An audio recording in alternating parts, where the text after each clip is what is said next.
Inside the Game, back live across your airwaves here on the National Soccer Network, YouTube, and Roku. Nate Wangler and Ryan Glinsky here for this week, episode 290 here on the National Soccer Network. Just giving you guys an update, by the way, this week to anybody joining us. Will not have a podcast Wednesday through Friday this week. So it'll be today and tomorrow with Ryan and myself. Then we'll have kind of the rest of the week off, and then we'll be right back at it. Not the following Monday, but the following Tuesday, we will be back at it here on Inside the Game. So we got a lot to work into the show here today. Do have a packed one, and man, a packed weekend that we just went through. The first of what will be many coming up this summer. Just kind of gave you a little taste of what's coming up this year. Not really the first one either, because we've already been doing games leading up to this weekend, but USLW and USL2 games of the week. And, a lot of other teams that played as well. I did a Midwest Premier League game, Holland Rovers and Midwest United during Tulip time in Holland. A lot of different teams and games. Anyone that impressed you over the weekend, Ryan? I would say, I only saw one game. That was the game I did of AC Connecticut. That was a great one. Obviously, a couple people in the chat already. Fabian, what's up? Pep Guardiola for Team USA. I only one can dream. Dave says no with a ton of O's. I don't know what that's referring to. Maybe it's that as our rivals won this weekend. Did the Pistons get eliminated? Yeah, they got BTA'd at home, Fabian. That was a disgusting watch. If anything, I think what I was most impressed about this weekend was my softball performances. 4 for 5 yesterday, 1 RBI, and I was solid in the outfield. I think, if anything, that was only committed 1 error this time. Typically, I have some more, but we're progressing. We're slowly getting better as the season continues to go. So I would say that I was most impressed with myself this weekend for how well I performed out on the diamond. I'm just kidding. I had to throw that in there. I actually really impressed myself. I'm not gonna lie. Anyway, what I had was what was it? AC Connecticut, USLW. First time I got a chance to see them. Crazy storylines all over the place. A new head coach, first-year head coach in Anna Edwards, and then I said true freshman on the broadcast. I probably should have said true sophomore because she's now going to enter her sophomore year. But Gabby Capra had a hat trick in the opening game of the season, and I think one of the youngest players on the team, and she delivers with a hat trick. And it was crazy. The ending of each half was insane. In the final 2.5 minutes of the first half, Hudson Valley scores 2 goals. And I'm like, okay, that's crazy. Then Hudson Valley gets a PK, which was very questionable. The AC Connecticut social team also thought it was questionable. Then we get into the final 4 minutes of the game, and then Gabby Capra scores twice. She had the last kick of the game as well that tied it up. But it was an insane game. Oh, Dave. Okay, I appreciate it, Dave. He goes, it was in regards to only 2 shows this week. That's why I did all the notes. Okay, we appreciate you, Dave. Let's see here. Fabian, I pray to God that your team wins the Champions and the FA Cup. Son, I can see you happy before Team USA plays in the World Cup. Yeah, man. Here's the thing, because my buddy and I were talking about this yesterday. Was the fact that he was so happy because he doesn't have to have mental. He's not invested into sports right now until football season. He goes, I don't have to care about any of my sports teams because the Tigers are the Tigers. They're doing their own thing. He doesn't care about baseball at this point in the year. Basketball's done. Everything's done. And he's like, I can just be free until college football and NFL season. Yeah. And I wish I could say the same. But I got 12 more days until I can say if I'm truly invested in sports or not. Because, again, when it comes to the World Cup, I will be super invested. But the difference is my expectations with the U.S., just don't be bad. That's basically my expectations. Just don't be bad. Just be stomachable. Just put something out on the pitch that, like I said, we talked about, we haven't seen before. Anything. A sign of life for USA men's soccer would just be nice. Now, I was really impressed by, at least in the game that I did over the weekend, the USLW game of the week. Obviously, the Pittsburgh Riveters 5-0 shutout over FC Buffalo. Did that one with Neil Rule. They're a bulldozer from what I saw in game number 1. Now, mind you, there's a lot of season left to be played, but what I'll say about Pittsburgh and obviously their affiliation with the Riveters, that their head coach, their manager has put, I think over 100 players in Division 1 from the Riverhounds, and now to have that affiliation in that place, by the way, sold out. It used to be Keyworth, it's F&B Stadium now. It used to be Highmark, but great environment, 5-0. That team's a wagon. They got a lot of players back off of injury on their midline, and so it'll be, or midfield that is. So it'll be interesting to see exactly how far they can take that. And they made it to the postseason last year. Obviously, they won the division, but I think this is, in terms of national championship arguments, I don't want to be reactionist, but I think even after one game, I think there's something certainly there for Pittsburgh. Yeah, midline. I was really confused. I was like, where that is this a new soccer term that is being used? Obviously, that's probably more of a hockey term, midline. Yeah. Scott Gibson. I was talking to him a little bit before. I think it was Friday actually. Yeah, it was Friday, and I was just talking about the season. What do you expect? And it's a rivalry game, and you're at home and all that stuff, and he was really excited about the season. And obviously, I forgot their striker that wasn't there with the team right away. I forgot her name, but she was really good. So they didn't even have their best players necessarily out there. So great, that's even better for the Riveters. But I think just overall Pittsburgh, I think is definitely becoming a pretty good soccer town. I guess maybe not such a soccer destination after talking with a couple of the people in charge of the Pennsylvania West and East youth organizations in terms of their numbers. But no, I definitely, with the professional, pre-professional, semi-pro, whatever you guys want to call it, definitely a good destination. And the fact that Pat McAfee, did you guys say that in the broadcast at all, that Pat McAfee almost played in the MLS because he's obviously Pittsburgh? I gotta let Neil lead the dance. I don't believe he mentioned McAfee at all. Wow, we're gonna talk about that with Neil on Friday then. Be like, Neil, what are we doing here? Pat McAfee. We literally had it on the network, and we had it. It's said true. That he could have played in the MLS. And what are we doing, Neil? Yeah, it's not bourbon. He doesn't want to talk about it, I guess. They got whatever they wanted against FC Buffalo. So I'm really interested to see. Paige Caulfield was great in the midfield. She was one of those players they got back. She was injured for the school season, but now she's back for the USLW. They might be special this year. So anyways, that's who really impressed me over the weekend. You'll be able to catch all that USL. This is a baseball movie that I've never heard of.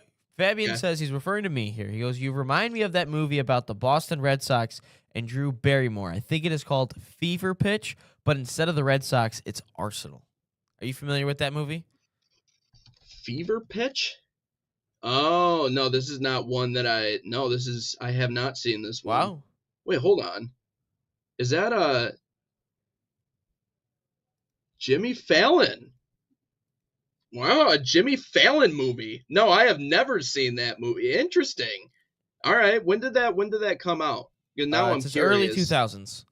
At least Fabian early says. 2000s. Oh, 2005. Okay, so what? I was 9 years old. I've seen a lot of baseball movies. We ranked all the baseball movies, even on our broadcast for the Caps, but that ain't one I never seen before. But okay.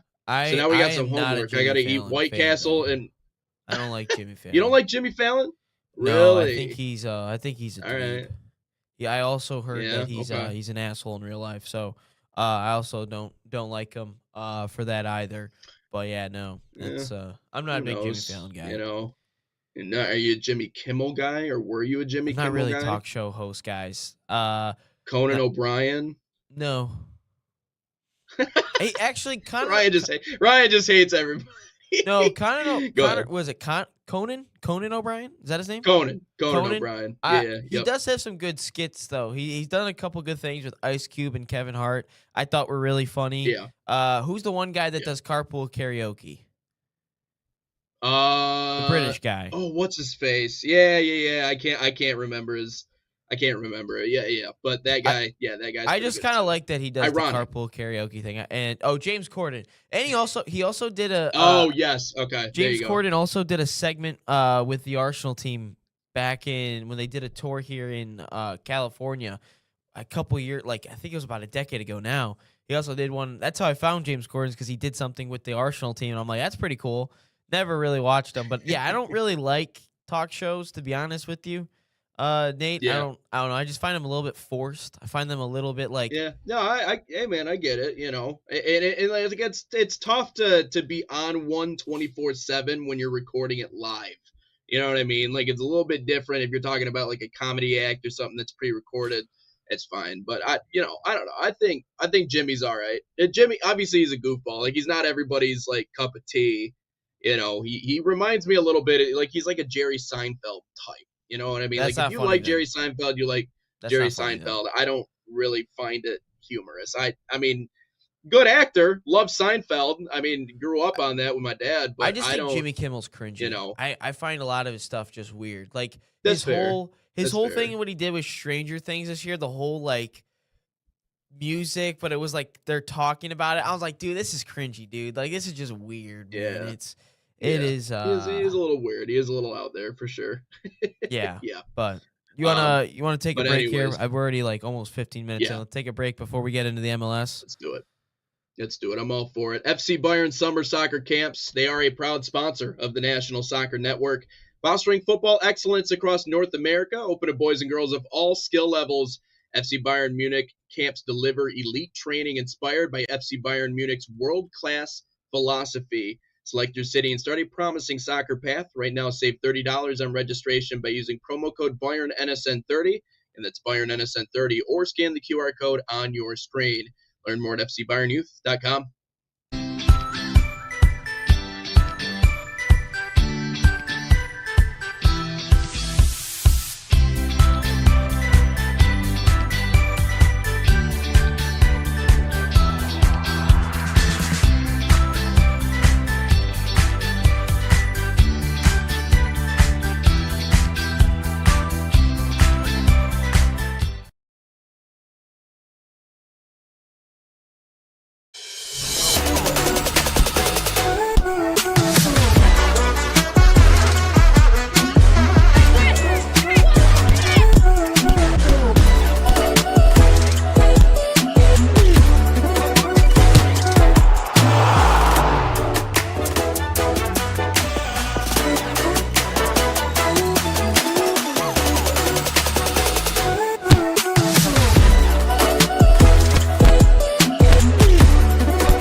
So the dream behind Irene's was simply to be a place where the community could come and gather.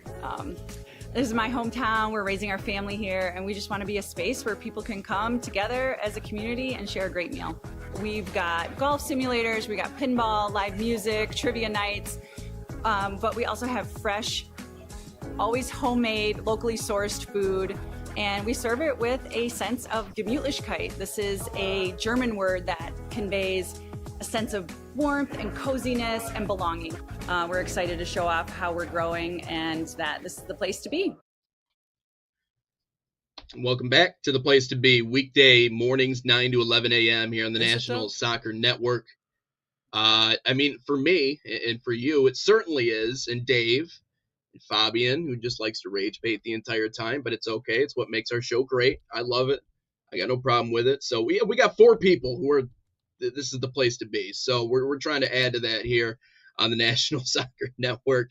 Well, let's get into our MLS Match Day recap here. Ryan Glinsky in conversation number 1.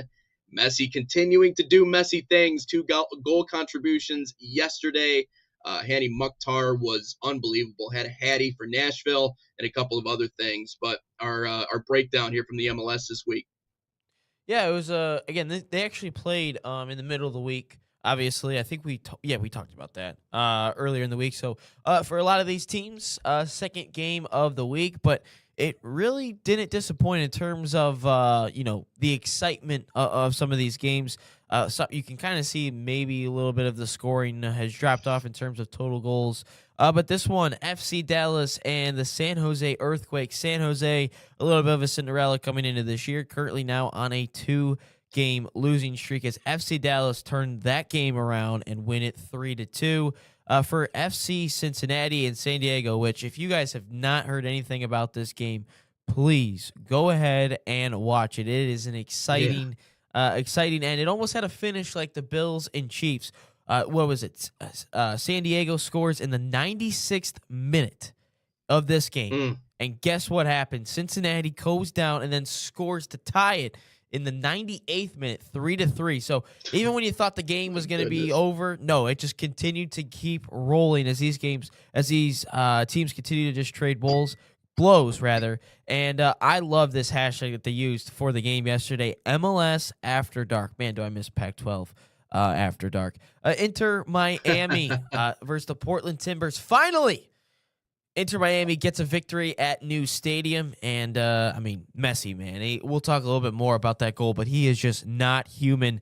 And 11 goal contributions in his last 4 matches, surely getting himself ready for the World Cup. He continues to deliver for Inter Miami, and obviously we're going to see him in the World Cup. Our first manager firing of the year, the Columbus Crew, as Henrik Rydstrom is relieved of his duties after 16 games in charge in all competitions. Only 3 victories out of 14 league matches. That's not going to cut it as the Columbus Crew fall this weekend as well.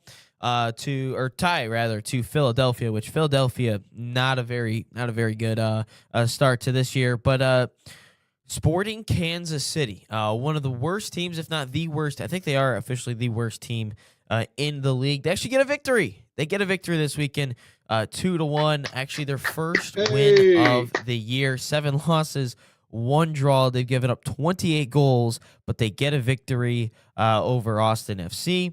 So 2-1 there. And then obviously, Nate mentioned it with Nashville over LAFC last night. 3-2. Hani Mukhtar getting the goal, or the hat trick there rather.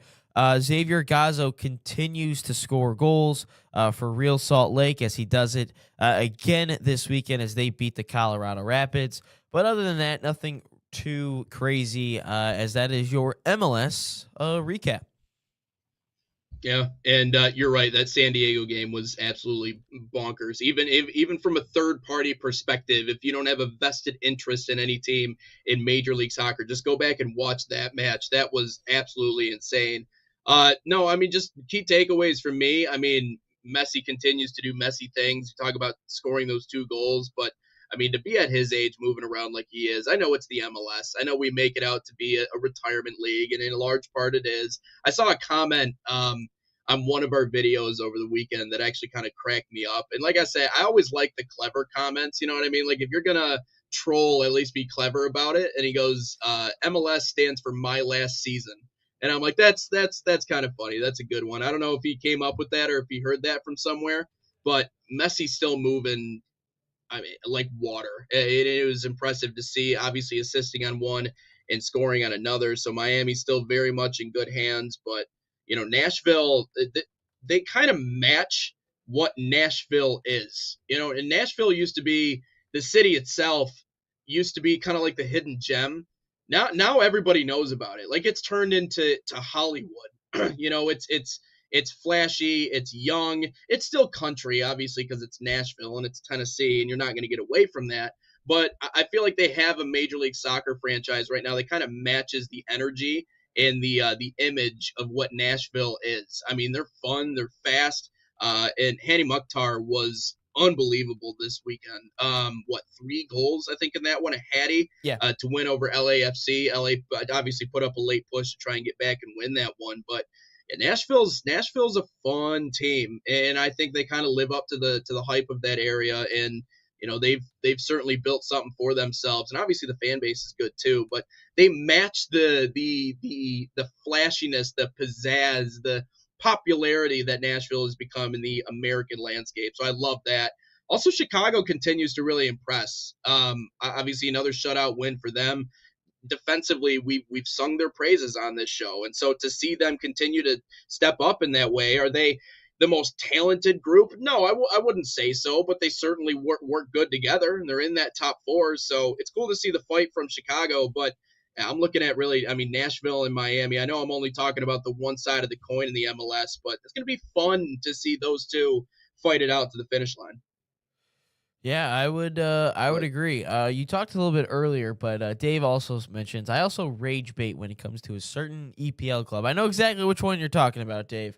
But also your biggest rival won the Scottish Premiership this weekend. So there you go. There you go about that. No, I think that with Miami and Fabian brings up a really good point about Miami is would be good to see someone rival Inter Miami this year. I mean, probably be a rival as in terms of a true rivalry. Like they don't like there's no true rivalries. It feels like in the MLS. Obviously, there's a certain amount of teams that do have rivalries for sure, but there's no true hatred. And I think that's something that I would like to see personally in the MLS. And when it comes to Messi, I mean, is he going to be like this insane guy in the World Cup? I think that is a question that I think needs to be had.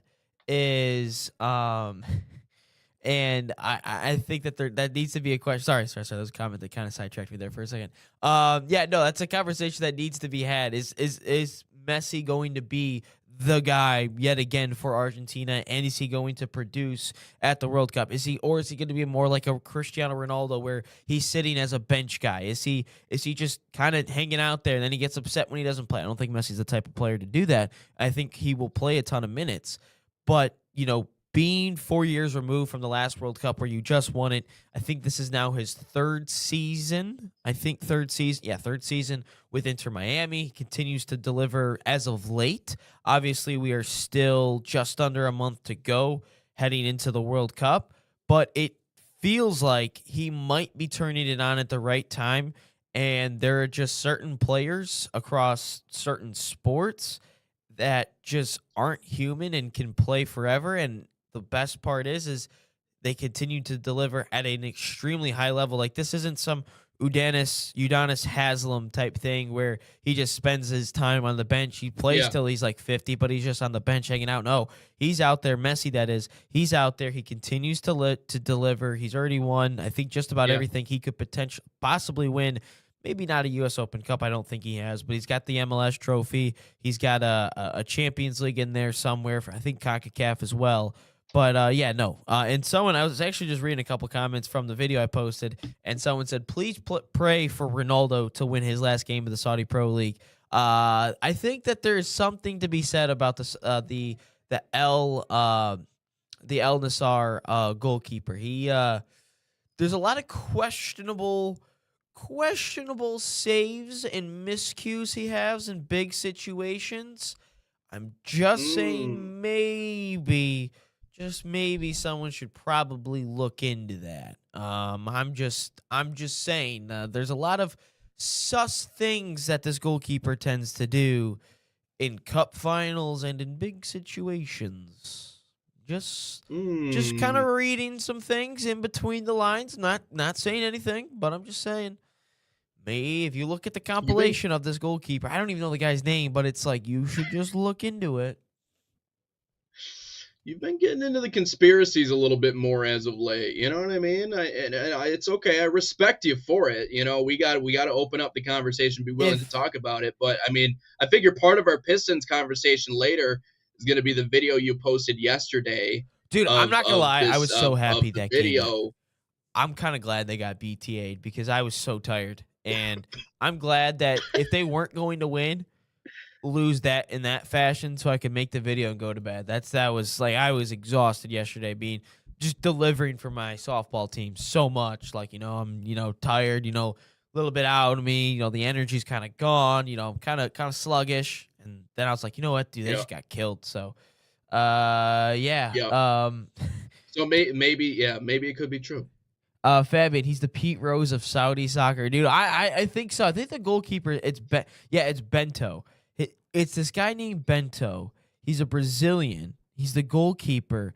And if you just search up a compilation of him on Twitter of just his miscues, like They're like, I get it. You could drop the ball or you could have a missed pass, but you shouldn't, as a professional player, do it that often and in that many big moments. I'm just saying. I'm just putting it out there, but yeah, I digress. It could be that he just sucks. Could be that he just sucks. If he truly He's just sucked, he wouldn't be playing. Okay. Let's take a quick break. It's definitely a possibility. Just saying. But the one last week where it's like, dude, you should have caught that, man. You should. I don't know.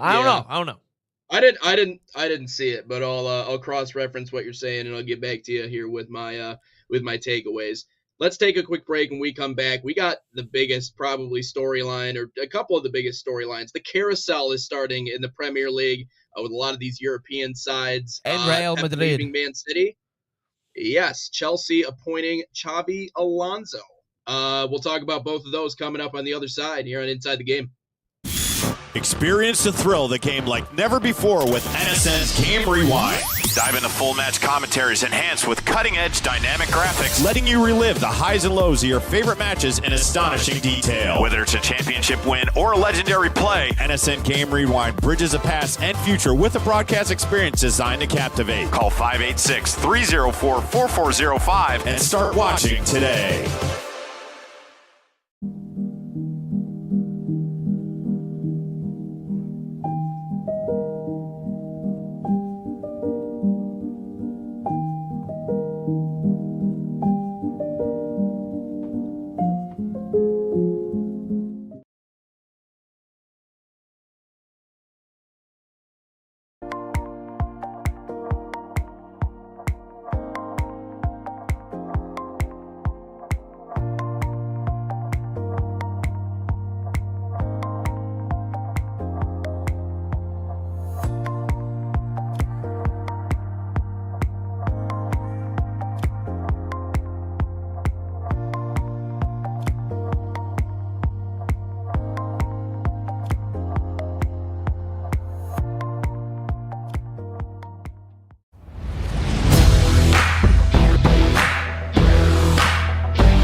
Back in live here, hour number one of Inside the Game on the National Soccer Network. Nate Wangler and Ryan Glinsky getting into the big conversation today. Managers are moving. Managers are arriving. Ryan, we got we got three different topics I'm sure we could go off of here. Yeah, one of them wasn't expected. One of them wasn't expected based on this broke about a half hour ago. Yeah, exactly. Let's start with Pep leaving Man City. We'll go back and forth the way we kind of do with our interviews. I'll start with you. You come to me, and we'll just go one by one through all these. But Pep taking off, leaving Man City. Where does this leave the club? Not confirmed yet, but every rumor and everything he's done points this way. When you're setting up on a panel after you win the FA Cup, which, by the way, Chelsea was robbed. I hate Chelsea. Don't get me wrong. I hate that I'm defending Chelsea and Manchester United the last couple times on the show this weekend. Like, really annoys me. But I think Chelsea was robbed, dude. Man, it's so blatant. It's so obvious that they are getting robbed and someone's taking Man City away. But when you sit on a panel and they're like, "So are you staying?" And he puts the mic down and says, "No comment," puts down the mic and just walks away. And then you have reports of insiders inside the club being like, "Yeah, it's going to come out that, he's probably going to leave. And I will give you my replacement here in a little bit." But when it comes to the state of the club, I think you're going to lose that edge a little bit. Also, I think 119 is finally going to come out is when this guy leaves. When Pep Guardiola leaves, I think the state of the club is going to go down like this, because I think we're finally going to see a 119 finally come to light here. And it's going to be such a great day when that finally comes. Most likely it's going to be some all I'm hoping for is I don't need titles revoked. I don't need asterisks. I don't need anything like that. I just want to see a minus 100-point deduction or 200-point deduction, and I get to see them in the Yeah. Premier League at the bottom of the table on every single graphic. Manchester City, 20th place, negative 100 points. That's just what I want to see. That's just the only thing I really want to see, Nate. And then eventually they go down to the championship. They continue to have the negative points. Like, that's all I want to see, Nate. I don't need the Michigan State, Ohio State, what they wanted, the death penalty for Michigan. I just want to see the negative 100 points and then just continue to slowly go down. That's all I want to see. But I think if that were to not happen, if I'm being realistic, because it's Man City, they probably paid off everyone anyway.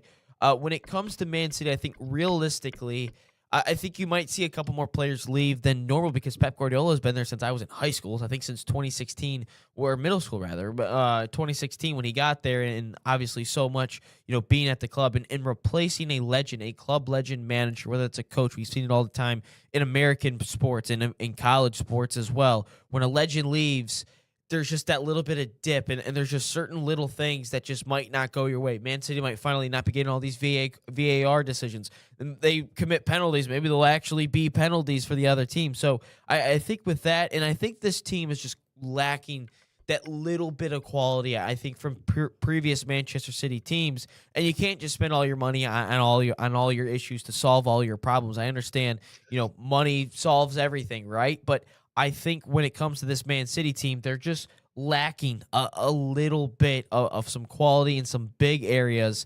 And I think that for the club, it's going to put it in a little bit of a shaky situation just because of everything that could happen. And I do have a replacement after this, but I just want to get your thoughts after this.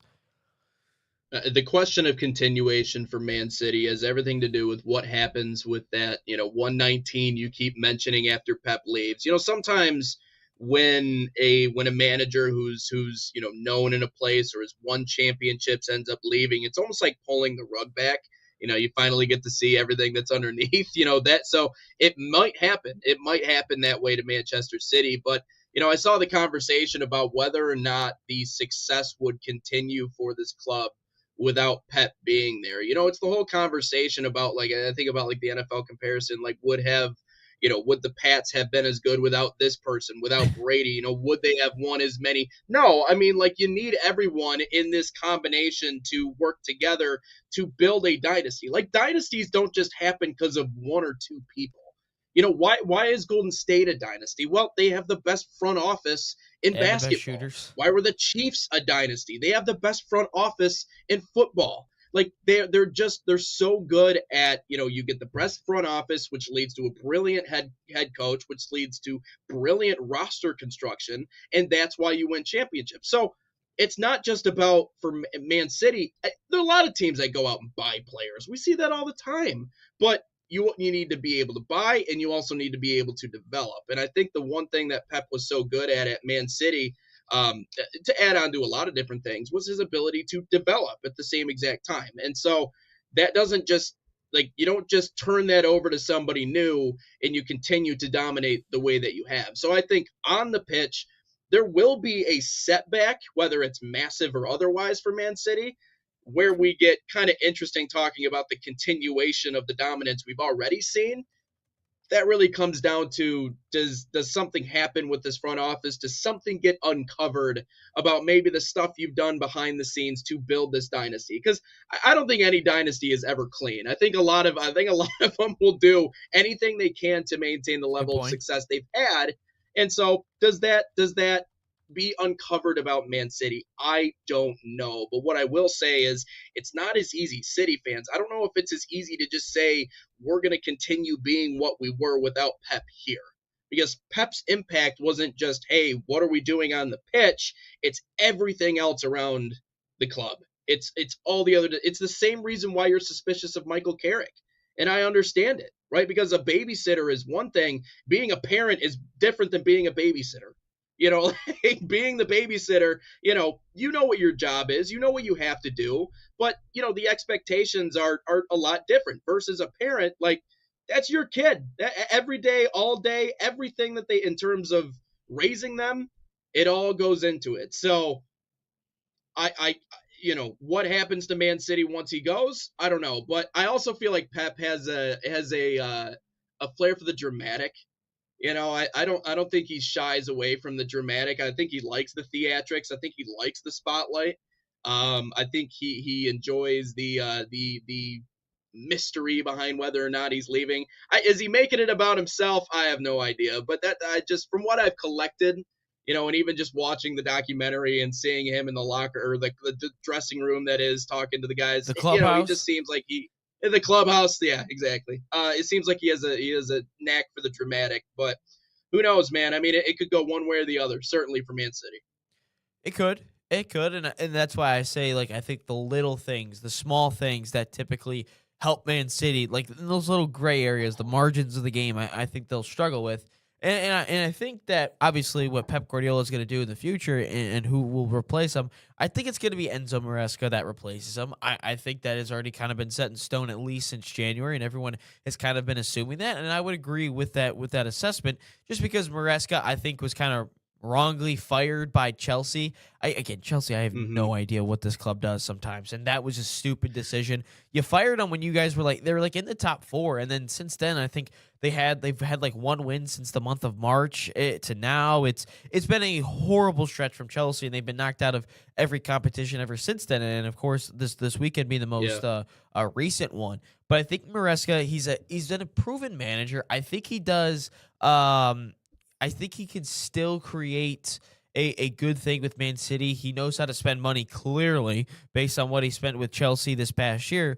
But I think now he will be put in a role. Again, I don't necessarily know who is all going to be at Manchester City if 119 finally gets to light, because there could be a handful of front office people. Maybe sporting directors get fired. Maybe front office people. Maybe scouts get fired. I don't know. So I think when Pep Guardiola leaves, it feels a little bit like Jim Harbaugh-esque when he left Michigan to go to the Chargers, where all of a sudden all these coaches are leaving, and then the president slowly leaves after that. Somehow Ward Manuel still has a job. I'm telling you, he's got pictures of something. I don't know what, but he's got something. He's got dirt on something.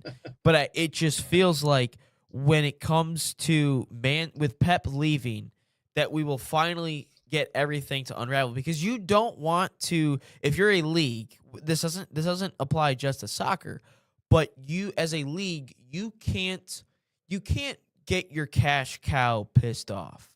You can't really do that. You can't unravel Pep Guardiola's and Man City's whole thing while they're still in their prime. I get why it's taking so long. That's the reason why it's taking so long, is because once he leaves, everything will get undone, because you can't piss off the cash cow. You can't piss off the best manager in the world. You can't piss off the most money, the most financial team in the world. You can't. Didn't United fall off a cliff after Alex Ferguson once upon a time? I mean, we've seen. Yeah, they did. Dynasties fall. I'm not. I don't think you heard what I said.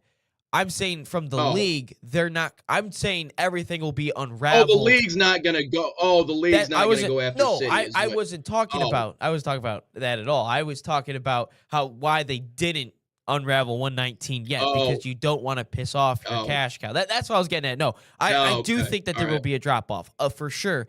But what I was getting at is if Maresca were to take the job, I don't necessarily know who is all going to be there. Like in terms of the front office, like when Harbaugh left, we saw all the different coaches leave with him. We saw the president leave. I'm sure there's other people that were in power or higher up in the university leaving as well. Maybe they were part of things. That's what I'm getting at, is I don't necessarily know who will all be there. I would 100% agree with you that there will be a drop off, but I was just saying that they don't want to piss some people off. Couple questions, a couple comments coming in. Kevin Arnold still question if Carrick can meet expectations full time. That was my main thing, and especially on all four fronts. I don't know if they could do that. Fabian, Pep Guardiola for Real Madrid. What a kick in the balls it'd be for Barca. Real Madrid's got a new manager. I don't know if you saw that this morning, Fabian. There's a new man. There's a new sheriff in town when it comes to Real Madrid. Yeah, it was one of the three pillars of what we were talking about. We just got done with pillar 1, Man City, so now we're moving on to the next one. Got any more comments on it, though? No, we're good. Good. All right. Well, next part of this conversation. I mean, do you want to get into the Madrid We conversation? might as well. We might So as well, I feel because Fabian Fabian's like, led Pep us into Guardiola that for one. Real Madrid. Which, by the way, I do believe Pep Guardiola will manage Italy. I do believe that 100%. I think he's going Really? to go into international. He's already been rumored about it. He's even said himself They that need he him. would like the job. He would actually. He doesn't. He's not closing any doors. He actually would be open to managing Italy. And I think a guy like Pep Guardiola, who's won really everything that he has to win outside of Serie A and Ligue 1, the World Cup and the Euros are the next thing for him. So he didn't shoot down the idea. I think it was a week or two ago, but he did not shoot it down. He was open to it. And I think if you're Italy, a nation that has been struggling tremendously to get to a World Cup, which funny enough, Yeah. Shakira's got more appearances in the World Cup since 2010 since No than way. Italy, because she's got 4. Than Italy does. Yeah, or That's 2006 rather, when That's actually funny. Italy won the World Cup. So yeah, no, believe it or not, fun fact. Yeah, Italians not having fun with that one. But let's get into the Madrid part of the conversation here, Ryan. Yeah. So according today, this is, what was it? 30 minutes. Well, it's probably like an hour now. Yeah. Literally right right before we went on. Yeah, just over right an before we went hour live. now. Jose Mourinho is going to return to Real Madrid. This is the guy that I said should get the job, and it gets done. And I think this is the right move. I think this is like the bare minimum move if you're Real Madrid, to be honest, because this is the simple thing you do. I don't want to, sit up here, Real Madrid, congrats, man. Like you guys did. No, this is a necessary move. This was the common sense move. This is the equivalent of the Lions retooling the offensive line this past offseason. Yeah. Congrats. I'm happy you did it, but you should have done it. This, like, I don't want to give you your flowers or everything like that, but this needed to be done. If you're Real Madrid, you've got so much toxicity in your club. You've got so many egos. You've got so many issues. You've got so many. Fabian says I didn't know. That's why you're here, Fabian, because we're here to inform you, my man. We're here to inform. It literally and broke entertain. right before our show went live. I mean, unless you were on social to see as it. I hit stream, right before I hit stream, I was like, "Oh my God, Jose Mourinho's the new head coach." So yes, so we're breaking news here. But when it comes to Real Madrid, so many egos, so many issues, so many fights, so many higher up issues. This needed to be done because Jose Mourinho is one of those managers that's not going to take shit from anyone. He doesn't care what you think. He doesn't care what the higher ups say to him. All he wants to do is be active in the transfer window, get his guys, get rid of the players that he doesn't want to be there, and he just wants to manage the team. He doesn't care about all the extra theatrics. Maybe he kind of does when it comes to press conferences. Yeah, I could see that point, but when it comes to the on-the-field product and when it comes to inside the dressing room, when it comes to training sessions, this guy doesn't care who you are. He doesn't care what you've done in the past. All that matters is what can you do for him right now. I've seen him in the Tottenham documentary where he sits down with every player. And he don't care what you've done. He doesn't care. He's going to tell you straightforward. He's going to shoot you straight.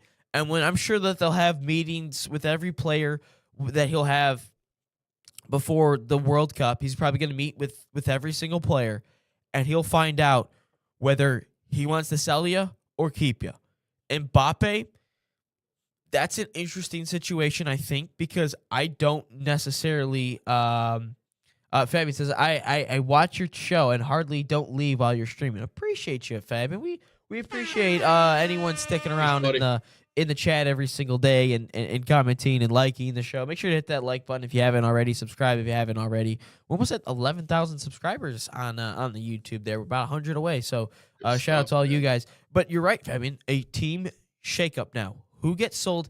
And I think the Kylian Mbappe question is the biggest question. I think that's the $1 million question.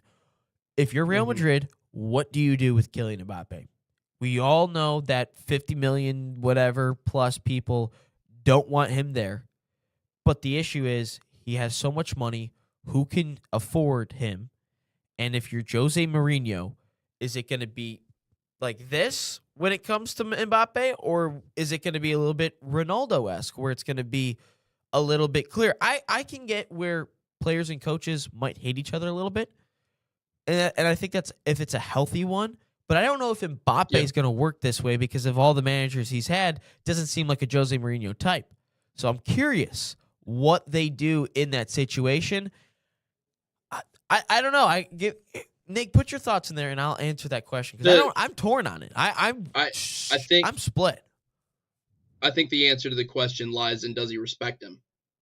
Because here's the part about talented players. They always talk about in college athletics, stars get you beat. Superstars can also get you beat. Even if you have a ton of them, players need to respect you. And sometimes I think coaches get it wrong. They think that by appeasing those players, by playing favorites or not telling you straight or any of these other things, being soft and cozy and not a hard nose and not really having a vision, that those are going to be the things that get those players to respect you if you're not hard on them, if you're not direct. If Jose Mourinho comes back and Kylian Mbappe has even a modicum of a level of respect for who he is and what he's done with the club, then yes, I still think there's something that they could get out of Kylian Mbappe. Like, there are some athletes you are willing to put up with the extra garbage. I think I would of not do in that the for James American Harden. game. No, I wouldn't. No, because I don't think Harden's on that level. I mean, I understand they're in the East semis. I get it, but that's because of Donovan Mitchell, and we'll get to that here in a little bit. There are some players that you're willing to put up with some of that stuff because you realize the magic that they can produce when they're on the pitch and they're feeling good. But with everything that's happened with Mbappe this year and the knee and getting the wrong knee assessed and the medical staff and then everything in the dressing room and all the drama there, if Mourinho's able to establish a culture and if Mbappe respects him, yes, absolutely. I still think they can get a lot out of him, but that is where the difference is. To your point, sometimes when there's turmoil, I feel like familiarity helps a ton in being able to solve that. Also, just a change of scenery. Like, it really can create something that is different for this team. So, no, to answer your question, if he respects him, I absolutely think he can work out, but that's the biggest question. So, a couple things from Fabian. I thought this one was funny. He says, if I don't log on to your show, it's because I'm either eating White Castle or I'm in the hospital. Well, I hope you're not in the hospital ever, Fabian. I hope that you're right. Yeah. I'm asking, I would like some input from a Madrid fan, and I'm like, who should they get rid of? And he's just saying that they should kick out 2/3 of the current squad. So I'm like, okay, I got you. I don't necessarily. I mean, that doesn't. Yeah. What players that you could get rid of. But I think when it comes to Mbappe, I don't know if Real Madrid, if this were to be an issue, they would most likely have to eat up a lot of his salary. He's making over $15 million a year, which is a lot in terms of soccer standards. I know we are used to like $50 million a year when it comes to like NBA and NFL guys, but $15 million is a lot. So that's obviously something that they might have to eat up. Again, it's a lot of, which by the way, maybe someone wants to pay his €1 billion release clause. I don't know. Maybe someone wants to do that instead. Maybe Saudi wants to do that. Okay, this is what I was looking for, Fabian. I'll get to if I think they should keep Mbappe or not. I would keep Arda Güler, Gonzalo, Endrick, Bellingham, Courtois, and Mbappe. That's not a lot of players. That's real. The rest of the starting lineup can go. So he already wants Tchouaméni. He wants Valverde out. I just think that. So you want Vinny out as well? Okay, Rodrigo. Okay, that's a lot of players. Maybe we can do that another time for keep and sell with the Real Madrid side. I think personally, here's what I think is going to happen. I think Mbappe is going to start out at Real Madrid. I think he's going to start the year at Madrid because obviously you get the whole World Cup this year. Maybe he gets better mentally, whatever. But I think by the end of, I think in the middle of the season, you're going to see Kylian Mbappe go. I think you're going to see him get released, or maybe he goes out on loan instead to figure some stuff out. Maybe he goes out on a loan somewhere to some club in Europe. Probably, obviously not Spain. Maybe you see him go to Germany or the Prem or anything like that. But I just don't see, based on Mbappe's history with clubs, I don't see him and Jose Mourinho fitting in well. I personally do not see those two fitting in well, period. I think that those two are going to butt heads more times than not. I think that they are going to have a ton of issues. And I think that he's going to be gone in the middle of the season. I think he's going to start there because I think of a player of that stature and a player that is so good, and at the world stage, again, he's going to do something special in this World Cup like he always does. But I think that it's just going to be too much of a cancer. It's going to be too much of an issue to have both of these guys on the same team, and I think they're going to butt heads more times than not. Which, by the way, Mourinho 2-year deal with Real Madrid, so obviously shows he's probably not going to be there for the long haul. Yeah.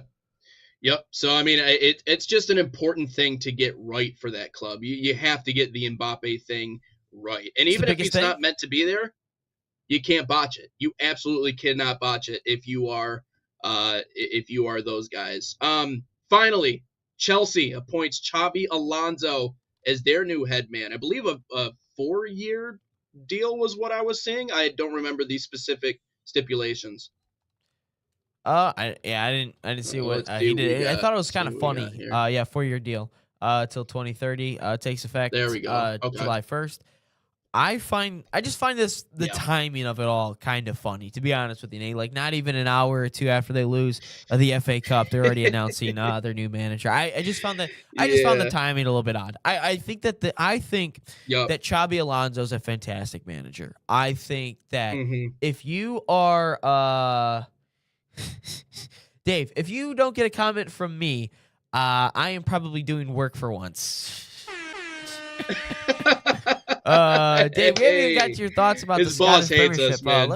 Let me know what your thoughts were on Celtic beating Hearts yesterday. Obviously, the 66-year drought continues, and then obviously the last 40 years that Rangers and Celtic have won. I want to hear what you got to say about that. Just because I thought it was a really crazy scenario, crazy last couple of games. I just want to hear what you had to say about that, Dave.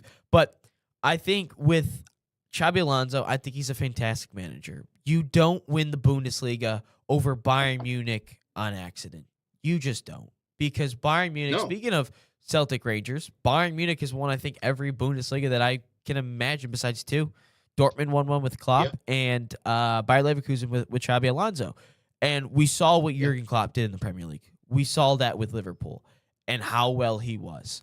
And now Chelsea is obviously not a selling club compared to Bayer Leverkusen. They're probably going to spend stupid amounts of money now. And Xabi Alonso actually has a say in what players he wants to bring in. At least I would hope, because he did not get that same opportunity when it came to Real Madrid. It was just not a great fit. And I think he will finally get that opportunity. And Kevin Arnold, always working. Try to watch best I can. We appreciate you too. Okay, we appreciate everyone that chimes in. If you're chiming in and you want to drop some comments, you can always comment on the show. We love to talk about what you guys had to say as well. When the Hearts team beat Celtics, Fabian, Hearts lost to Celtic yesterday or Saturday, so they will not be a national holiday.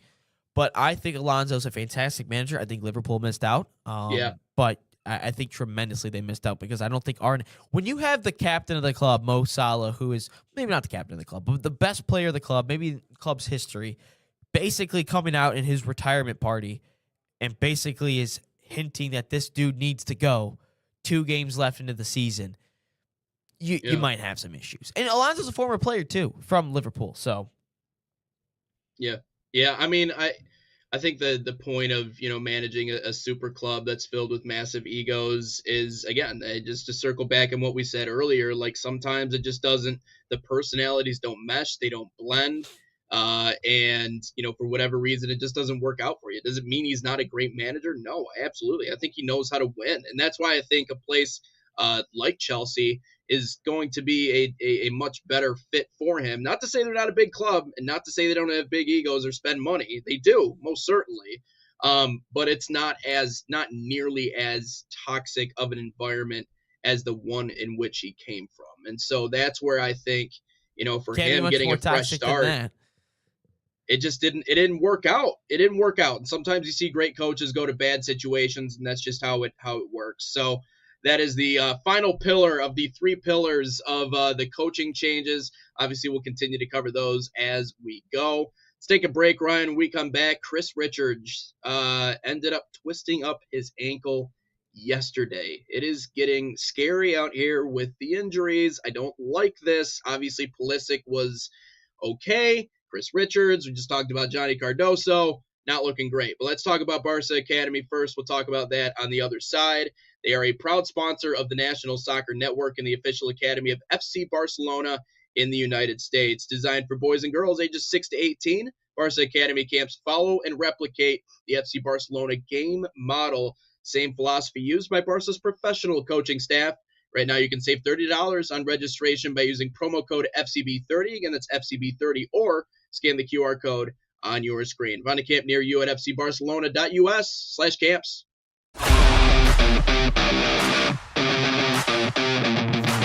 In Barca camp, I see my son grown on and off of the field.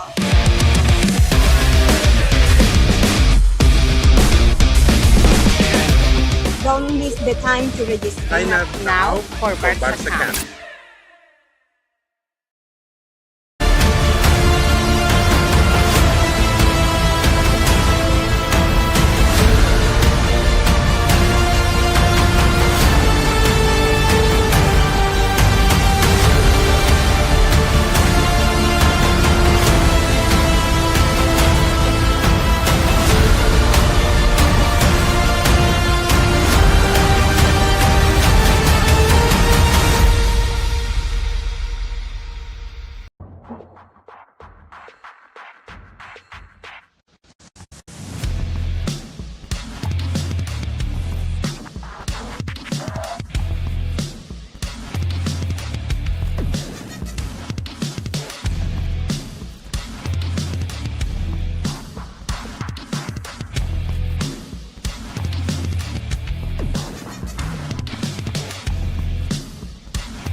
Inside the Game rolls along here on this Monday on the National Soccer Network. Getting into our final discussion here in hour number 1. First of all, we appreciate everybody joining us. Give us a follow Inside the Game. First, National Soccer Network, as well as Sports Nation, that's sports with a Z. I know Ryan's Schrock geared has up officially to talk about joined in. Says, here we go. What is a Liverpool? I know it is a football club, but I'm thinking too deeply and literally. LOL. Yeah, I would think so as well, Schrock. Dave says, talking about the final there, knew it would end that way on Wednesday. The Scottish, I imagine SFA means Scottish Football Association, are in Celtic's pocket. Feel for the Hearts fans, but need to focus on ourselves. Look, man, I think that was not a handball on Wednesday. I think it hit his head first. Awkward, though, that the hand kind of ended up here, so I think that is the reason why.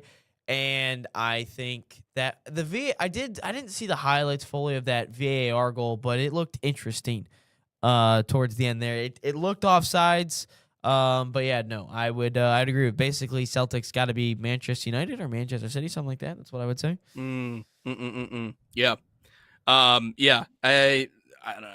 Everybody's always yelling about referees, man. I don't, yeah, sure. I mean, I didn't see it necessarily. I did see the replay of what happened. I could go either way. I know VAR is a big topic for us. Shrocky, by the way, I mixed up Deadpool and Liverpool once upon a time when I didn't really understand soccer.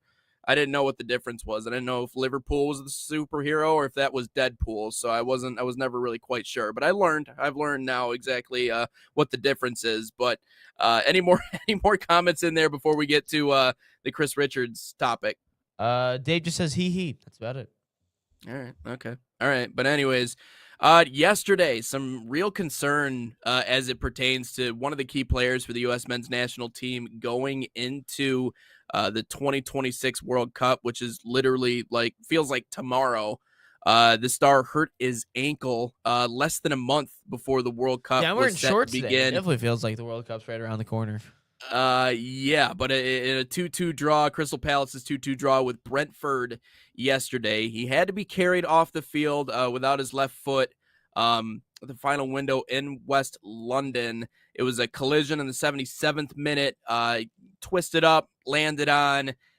Getting it checked out, it was pretty swollen from what I've seen, and from what people were talking about, obviously in sources. But it doesn't seem as if it is going to be he won't be able to play in the World Cup injury. I just think this is it's a little nerve-wracking for a team and for a club and for a country that has dealt with some injuries already. And if we're asking, what's the impact of Chris Richards, in terms of what he does for the U.S. men's national team, that's yet to be seen. But, I mean, he's made 49 appearances in Palace, all in competitions this season. I think over 4,100 minutes, top 30 across Europe's top 5 leagues. I mean, Chris Richards has shown one thing, if anything, and that's his ability to be available, which is infinitely valuable.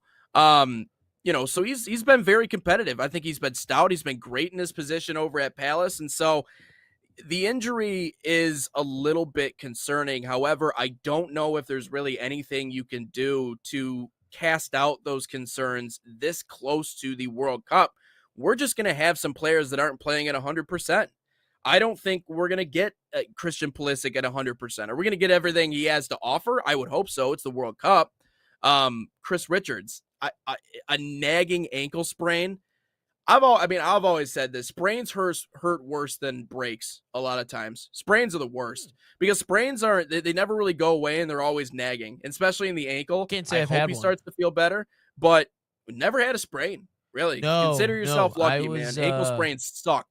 They are terrible. In my heyday, I never had an injury. No, I rolled an ankle playing basketball one time. That was probably as severe as it got. And it was a really bad roll ankle too. And I was told not to go out that night because it was Saturday night it was pickup basketball. It was a Saturday night. And I was like, I'll just take like 4 ibuprofen and I'll be good to go. And then I woke up the next day. I'm like, oh my God, my ankle hurts. That's as bad as I ever got. That'll do it. Sprains are bad, man. Like I had a sprain in like my wrist, and like it never quite goes away. So concerning in the way of it's just another one, but to have to be carried off the field in that spot, to lose Chris Richards would be that'd be tough. Hey, Glasner, let me tell you something. You've got that big conference league game next week. Probably rest them Saturday. Rest them on Sunday. Please, just rest Chris. Hey, if you want to rest the rest of the team, you might as well do that Sunday as well. Just put in the backups against us on Sunday when we hopefully hoist the title. We gotta take care of business today against Burnley.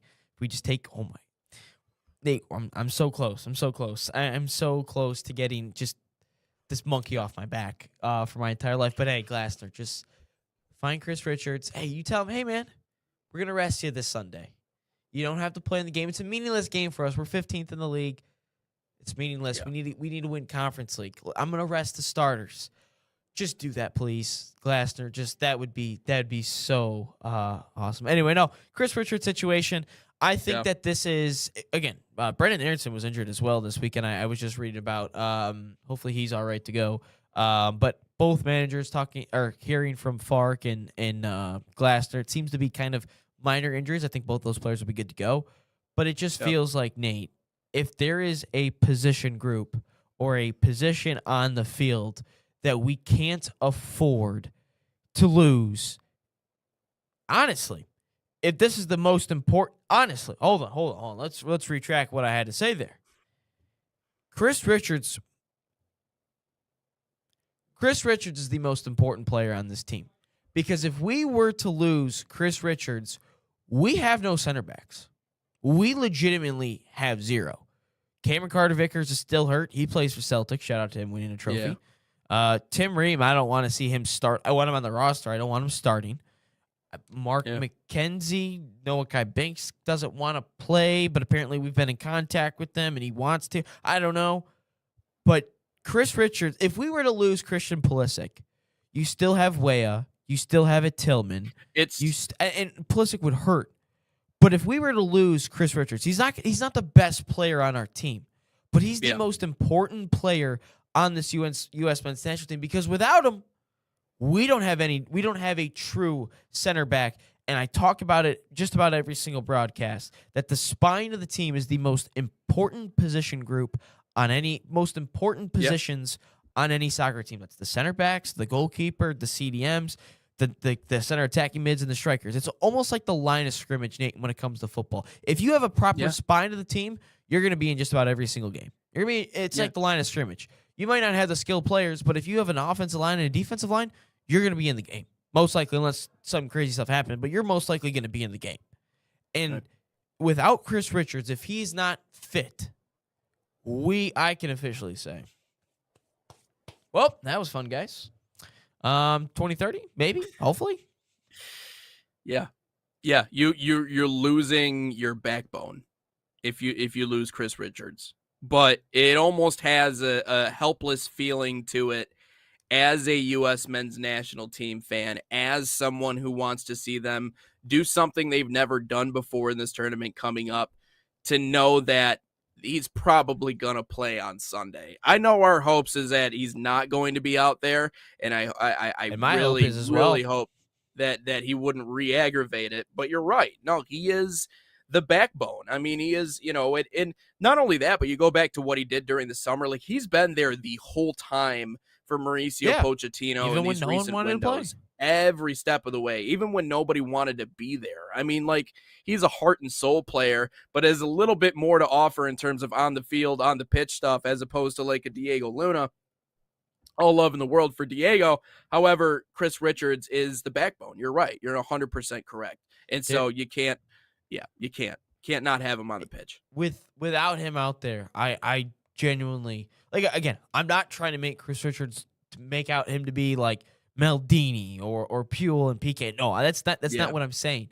But when it comes to the U.S. men's national team, he's our Maldini, I guess. Like, he's our guy. Like, we need him out there. And without him, I know, because I can't even look at the options. Like, I don't even want to think about the options that we could potentially put in his place. Like, we're already suspect back there anyway.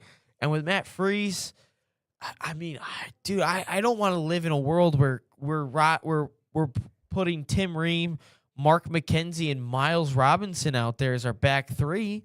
I don't want to live in a world like that. That sounds horrible. Why would I? Why would I want to put myself through it? I watched the Pistons play 14 playoff games, and we didn't even get out of the second round. I've already put myself through that. I don't want to do that. I just want Dusty May basketball back. That's what I've come back to. I just want Dusty May basketball back because it was so easy. I knew when I plopped on the couch that I knew Michigan had a very good chance of winning and that there was a very good chance they might win by 30 and it wouldn't matter by halftime. That's basically what I was feeling like. But when it comes to Chris Richards, he must be out there. He's our most important player, and we're leaky at the back as it is, and we, lose a Premier League day in, day out, week in, week out starter. We're cooked. Fabian over here is like Marty he thinks he's like Back to the Future, Marty McFly or something. He says he has the sports calendar for the World Cup. He says France will win it all. Harry Kane most goals. Memo Ochoa best goalie of the tournament. I don't think that's happening. And then he's got Mbappe winning Ballon d'Or, Real Madrid winning Champions League. Dude, they're not winning all three next year. Real Madrid has got too many issues to win all three. I don't think so. But and he's even got some. He goes, you have Diego Luna. No, Diego Luna is not the guy, man. He's a good story. He's got frosted tips, but no, I don't want Diego Luna. Does have frosted tips? Yeah, I forgot about that. He does throw the opposing captain armband into the stands, but no, I don't want Diego Luna. He can't save us. He also has a couple of predictions for the upcoming American seasons. The Yankees, the Chiefs, and the Devils will win it. The New Jersey Devils are going to win it all. Wait, upcoming as in not this year? Obviously the MLB season this results. Year. The upcoming MLB season and the upcoming NHL season. I know the NHL one is still kind of going on, but the Chiefs, really? Who knows? They probably have some dark magic or something. Yeah, maybe they probably got something. I mean, you got Andy Reid in there, so he must be doing something. And they have speaking of people getting the calls, They still have Patrick Mahomes, and they still have Andy Reid. I just want to go over the Chiefs schedule real quick. Broncos, I think they're trash. Colts, trash. Dolphins, trash. Raiders, trash. Chargers will give them a fight, but they'll probably beat them. Seahawks, that's a good one. Yeah. Broncos, Jets, Falcons, Cardinals, Bills again, Rams, Bengals, Patriots, Niners. Okay, so it definitely gets tougher towards the end of the season, but, I mean, to be honest with you, Nate, I think there's 1, probably 2, 3, 4, 5 tough games for them.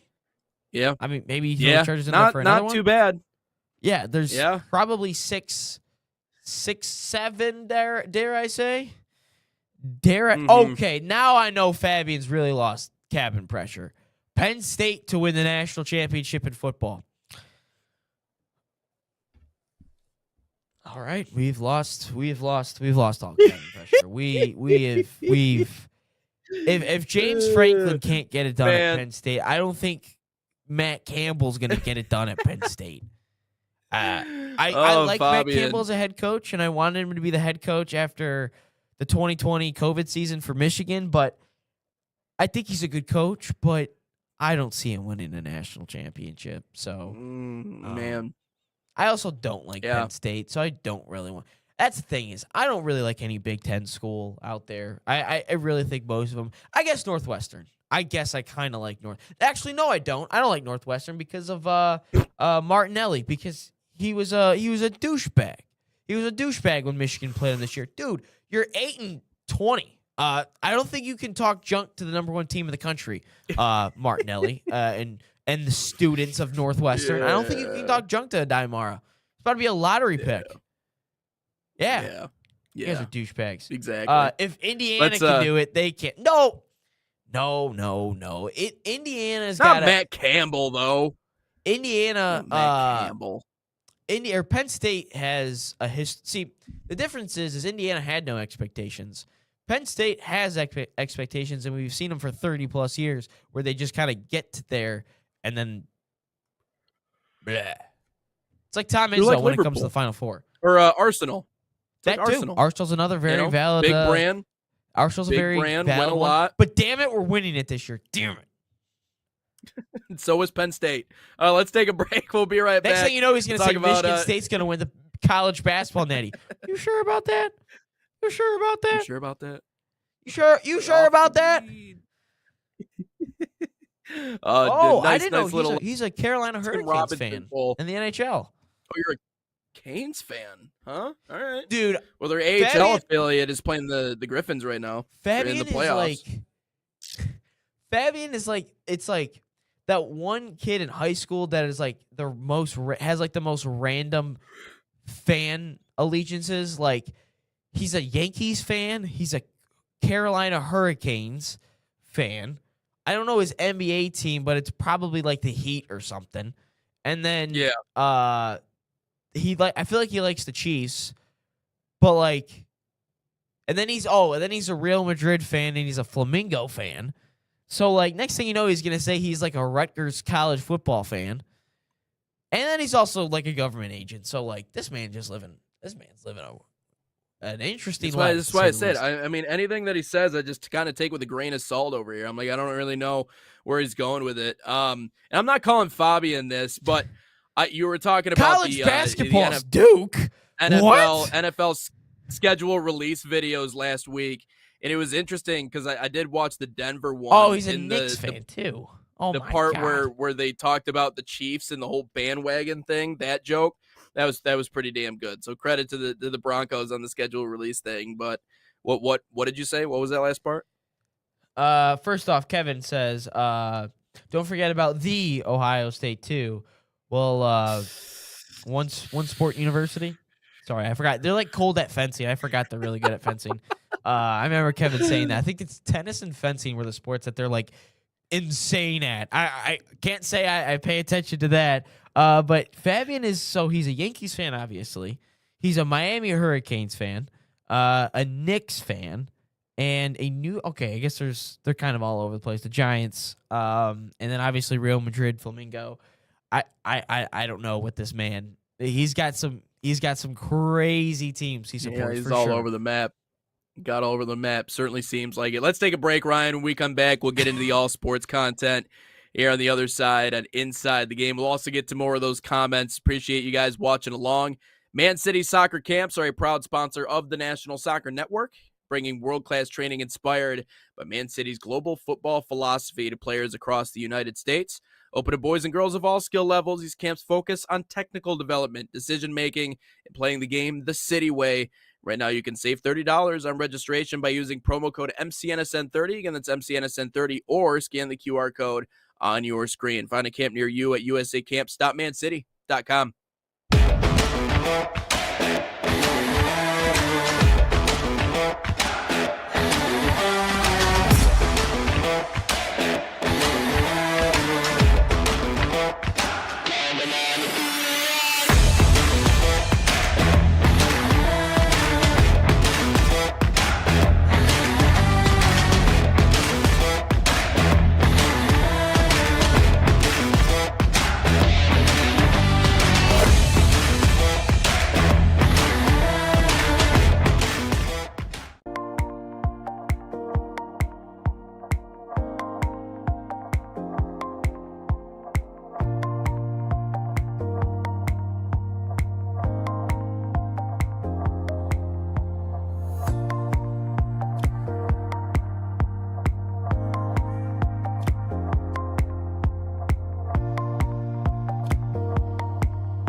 Back in live inside the game here on the National Soccer Network. Dave, Dave's a Mets fan? Yeah, he is. So his favorite NHL team is the New York Rangers, the New York Giants, and the NFL, NBA. He doesn't have any. MLB, Mets, because no way am I going to be a Yankees fan. I just think he doesn't like the Yankees, so he wanted to be a Mets fan. Dave, you can pick anywhere else other than New York, man. You don't have to go all New York teams. I'm just saying. I mean, I know they're probably the, could have been a San Francisco Giants fan. At least you'd see at least two World Series. Yeah, you got San Diego, Minnesota. That's actually a state. Minneapolis, you got options, man. Green Bay. It's a big country out there, Dave. You gotta branch out of New York, my man. So a couple comments happened during the break. Fabian, if you like the Mets, you've got to be from Jersey. And Dave, in his Scottish way, says Airdrie, Scotland is a wee bit away from Jersey. And then just a little bit. I told Kevin, it's time to do your victory lap. Yes, I know the Tigers suck, Fabian, which Kevin told me that the Tigers are playing the Guardians this week. I don't pay attention to the Tigers because, man, do they suck. Kevin says, remember, I don't take victory laps, especially on those I respect. Well, I respect you too, Kevin. One, not done. Now back to work. I can't say. This is probably the least. This is going to be a hate watch for the entire Eastern Conference Finals for me because I don't like the Knicks. I do kind of like their fans, though, like their videos outside. I find those very funny. I find those very entertaining. F. Trae Young. I hate Trae Young. And then there's one that says Trae Young looks like his dad's something. And he goes, wait, that's not what I meant. And then it just says F. Trae Young. So I will say it's interesting. But from man, a storyline, Ohio. Yeah, that's true. From a storyline perspective, though, like from what we do, I think it's fun on both sides of the aisle because you got Donovan Mitchell, who again was for like whatever what's worth could not get him past the second round. They thought maybe it was a mentality thing, maybe it was this, maybe it was that. I mean, he was like putting up Kobe stats last night in Game 7. 0 turnovers. Are you kidding me? I mean, with how bad of a start to the series in terms of the giveaways for the Cavs. Turnover. They looked like 2024 Michigan basketball. Dusty May. Like, Danny Wolf throwing the ball 20 rows in. I mean, Donovan Mitchell can really cement himself amongst one of the greats if he can find a way to make, in my opinion, would be a magical run if they can win 8 combined games between that New York team and then whatever the heck comes out of the West. Which either way, it's not even. Think about that. So it's that the Donovan Mitchell storyline, I think, is one that I'm really following closely because I think he is that close to getting over the hump, which it has been a career full of getting to that point. For the Knicks, I mean, the storyline is they haven't won one since the 70s. That's This fine. is just an organization that has not won a championship for one reason or another. They've gotten to Eastern Conference Finals. They had the Carmelo era. Obviously now they have they have Brunson and they have Cat and they have all those guys. That team has been, in my opinion, geared to win a championship for a while, or at least advance out of the East, and they just cannot get it done. So for the Knicks, can they win the first one since the 70s? Donovan Mitchell, have you finally gotten over the hump? And then obviously looking at what the West has, I mean, like this is the new era of like the rivalry in the NBA, in my opinion. Like this is the matchup. Victor Wembanyama, as much as I would love to see someone like Ant-Man be the face of the NBA. I need Ant-Man as the face of the NBA. As much as I would love to see that, because he is so terribly unique in the way that he plays and the way that he interacts. I mean, the fact that he's shaking the other team's hands with like 8 minutes to go before the game's even over, like that's so signature Ant-Man. He just does it his own way. And, to a certain extent, I think for fans and everything, they love it, but he is not. And he even said it in the post-game presser, and I'm sure you've seen it.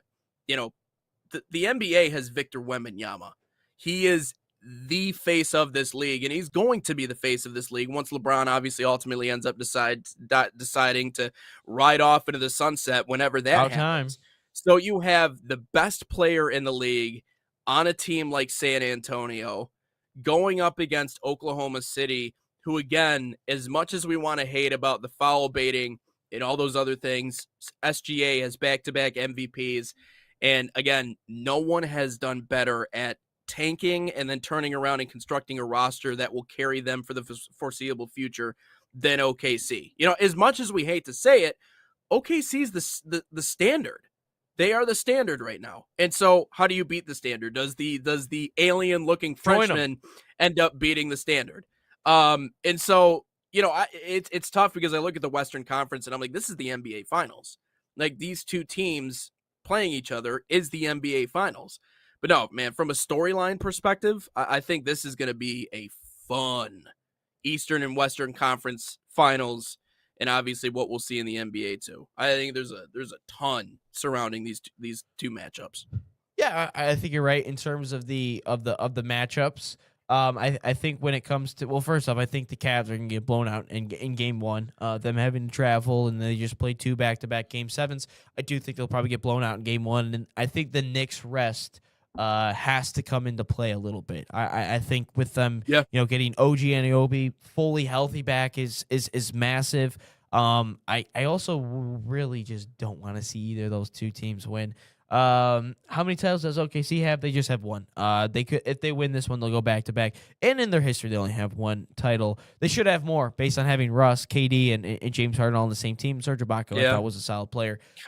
But when it comes to the Eastern Conference and the Western Conference Finals, I just hope that the West wins. That's the only thing, because these are two such unlikable teams that I have to watch in the East.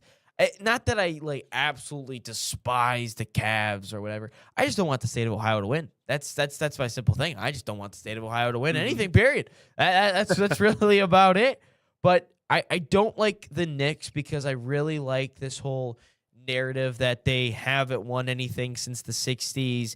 Every single time that it's an NBA draft, the team before them and the team after them gets absolutely zero coverage about the player that they just picked, because it's about the Knicks the entire time leading up to it and leading up after it. That's literally what it is. I would like to see Ryan with a Knicks jersey. Yeah, no, I'm definitely not wearing a Knicks jersey, Fabian. I'm not. That's not my cup of tea. But I just love the fact that this team would just.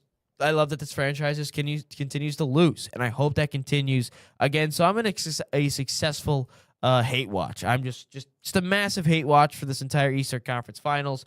The West, I don't like Shea just because of the way he plays, which is funny. I posted a video of the 2006 Game 7 Pistons-Cavs Eastern Conference semifinals, and the first comment I see is, SGA would die out here if those played like this. I thought that was kind of funny. But I just don't like the way that Shea plays. So I don't know. I'm really just kind of tuned out. I do think you're right, though. It's great that both West and the East are going to have some really good storylines. But, man, I don't know, man. I'm just a little tuned out a little bit. But I don't know. I just don't want to see the Knicks win. I don't want to see the Cavs win. The Thunder I don't particularly like. I don't really like Wemby because I think he's soft. So yeah, no, it's just gonna be bad. If Arsenal can win, that solves all my issues. So that's all I can really say about all that situations. I mean, he's soft minus when he's jabbing elbows into the side of dudes' heads. That was. Oh, yeah, okay. Yeah, now absolutely. You're really just now Fabian's just truly rage baiting. Well, what about Ohio State jersey with the nerd glasses of the old geezer coach they had? No, I won't be wearing anything Ohio State either. You won't catch me wearing here's what I'll tell you guys. You'll never catch me. Well, I don't really wear jerseys, period. Right? So I don't know. I don't really like jerseys, I guess, if that makes sense. Bless you. I don't really like, obviously I had the Arsenal one I wore when we made the Champions League final. I think I do technically have a Cade jersey. The Pulisic one that I brought onto the show when we had it. I don't know, just not a big jersey guy, but you'll never see me wear anything Ohio State, Michigan State, definitely not the Knicks. Definitely a team that's a dynasty currently in that time, unless it's my team. No Tottenham, no Chelsea, no Liverpool, no Man City, no Man United. What about Everton? Everton, hey, if Arsenal wins the league, I will be a massive Everton fan because of what they did for us. That's what I'll say. But yeah, no, you won't really catch me wearing. I have an Everton jersey. It doesn't fit me. But I can bring it to you if you want it. Nate, here's what I'll tell you. If Arsenal goes on to win the league, and it's because of what Everton did, I think 2 weeks ago, then sure, I'll wear it just because I have to support the Evertonians. All right. For what they did. Fair enough. But it all depends if Arsenal wins the league or not. I know we don't have Huda Beta this week, but I feel like if there was a Huda Beta to do with where the NBA playoffs is, especially in the West, I mean, it would all come down to Victor Wembanyama and what's his face? Tall white dude. Hartenstein? No, the other guy for OKC. Why am I blanking on his Chet Holmgren? There we go. Yeah, it would be Chet Holmgren and Victor Wembanyama. I feel like that would be the best Huda Beta comparison that we can do. Tomorrow if you want. I don't see an issue with that. We can. It doesn't bother me at all. But what I'll say is they asked Chet, they're like, is there a rivalry between you and Victor Wembanyama? And the media just trying to create any narratives that they can. I like it. Yeah, respect. Like Chet didn't. I don't know if he necessarily leaned into it. I don't remember what his specific response is, but the reason why it matters what OKC has, and thank God they do have Hartenstein because he is. I mean, he's dynamic in the way that he plays. Victor Wembanyama would eat Chet Holmgren alive. Chet who? No, Victor Wembanyama is it. The thing is Victor hasn't even figured it out yet. He didn't even know what a flagrant 2 was until he got ejected. Yes. We are seeing the budding of a superstar. We have not seen him at his best. This is the part about like when the US won gold last. It was great. It was fun, but I'm like, that's the last time Steph's going to be out there. That's the last time Bron's going to be out there. Pretty damn good chance the last time KD's going to be out there. Like everybody in the world is going to have to deal with the alien himself, Victor Wembanyama. And so I think if we were going to do that Huda Beta, I think that's a far and away Victor Wembanyama. Yes. Emphatically 100%. I do get what you're saying. I don't know how healthy Victor Wembanyama is going to be throughout the length of his career, because I just feel That's like true. Yeah. when you are that alien like, there's going to be an issue somewhere. I don't know what it is. I don't know when it'll be, but I feel like Yao Ming, for instance, just had a ton of injury issues because of his size, how big he was, and everything. So I think Victor Wembanyama is going to have something like this. I do. I don't know when it'll be, but I think he's going to have something like that. So, yeah. Which, by the way, tomorrow as well, I know today is going to be like Piston rant day, but I do have a Pistons wish list for this offseason. So I'll give you guys that. I'll give you that tomorrow for a couple names and moves I would like the Pistons to make. I think it's about 3 or 4. Maybe it'll get to 5 by tomorrow. But yeah, no, I'm excited for that because I got a couple names I would like the Pistons to go after. I know we talked about the playoff picture. Let's take a quick break. When we come back, we'll talk about the Pistons. Let's rant a little bit about Detroit and how this season finished up. Tough break for the Pistons, and then obviously we'll get into question of the day at some point here on Inside the Game.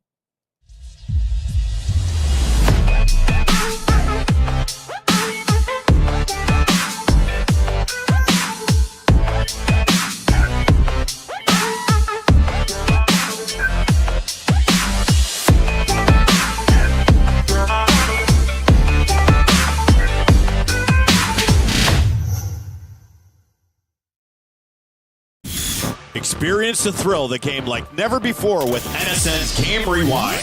Dive into full match commentaries enhanced with cutting-edge dynamic graphics, letting you relive the highs and lows of your favorite matches in astonishing detail. Whether it's a championship win or a legendary play, NSN Game Rewind bridges the past and future with a broadcast experience designed to captivate. Call 586-304-4405 and start watching today.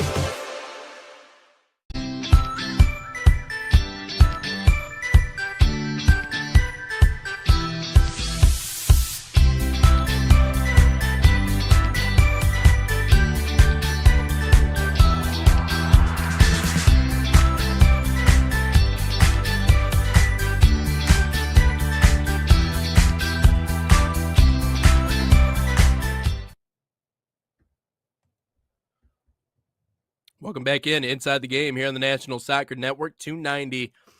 All right, Ryan, it's time to just rant. I mean, Pistons getting bounced out by the Cavs in Game 7.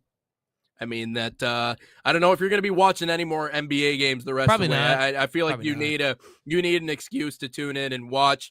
I'm going to do my best to watch. I do think there are some entertaining matchups, but yeah, tough break for the Stones. When it comes to NBA, I'm just not a huge NBA guy. I hate the way that the game is played. I just don't like all the fouls all the time, and then it's not consistent. That's just my thing. But the Pistons got out pistoned last night. They got out physical. They got out toughed. Our calling card, like, this is our calling card. This is we try hard when everyone else doesn't try hard. This and that, and I get it. But on our own home floor, Game 7, you got to have it. We play like that. We come out like that. And, like, after, 2 minutes into the second quarter, I'm like, this is over. Like, we are getting embarrassed now. Like, we look like the 4 seed, or we looked like we could have been the 8 seed. Like, it was horrible yesterday. And to come out with that effort and with that intensity, and to get outworked by James Harden, Donovan Mitchell, Jared Allen, that's unacceptable. That is unacceptable as an NBA franchise, and especially a town that is Detroit versus everyone. Tough grit. We got the grit. We're tough. Clearly, that didn't show anything at all last night. That was horrible from what I saw. And the Pistons, from the overall offensive side, which was really the most frustrating thing for me to watch personally. I get it defensively. We really sucked as well. But offensively, it's the same thing over again. It was the same thing. And Tobias Harris, another no-show in this game. I know he was great at the beginning of the series and in round 1, but yesterday, just a complete no-show like he was in Game 6 and in Game 5. Asar Thompson, come on, man. You're an NBA player. You've got to hit a wide-open jump shot. You can't be airball and stuff.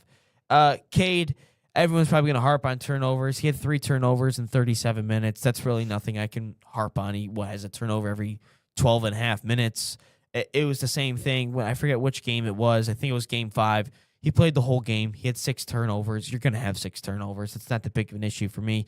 But overall, this whole team, we saw the massive flaws really come out yesterday. It stuck out like a sore thumb.